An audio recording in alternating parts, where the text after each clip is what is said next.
kaibigan, Michael kanyang pangalan, ngunit mas kilala siya sa tawag na nakasanayan ng marami doon sa aming lugar sa Kasiguran, kung saan siya isinilang. Purokdos, Barangay Bianuan, si Pilona kung tawagin ng mga taga samin. Mahilig magmotor at tila ba ay parang hangin ang bilis kung magmaneho, palaging kaskasero.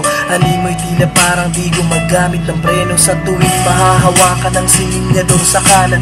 Kumapit kang mabuti at baka ka maiwanan sa paghataw sa lansangan, di papayag maunahan. Yan ang unang bahaging kwento ng aking kaibigan.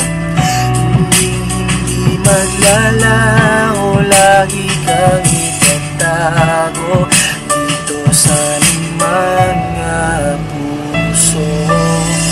Ang solid nating ugnayan ay walang kamatayan, ang tuloy walang hanggan. At kahit kulang na kulang pang pinagsamahan, na parang kahapon lang. Si Pilona kung tawagin ng mga taga samin, mayabang at maangas sa maraming paningin.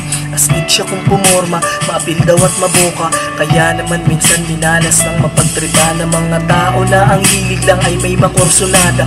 Dahil naiinis lang o naiingit sila sa mga bagay na mayroon silang ibang napupuna, kaya naman sila'y naghahamon at di natutuwa.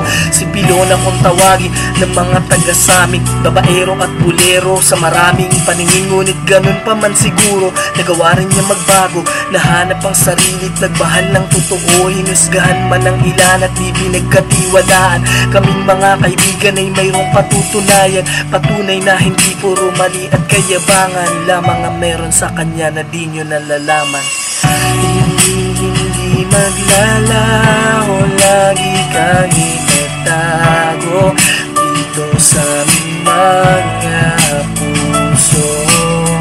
Ang solid nating ugnayan ay walang kamatayan, ang dulo'y walang hanggan.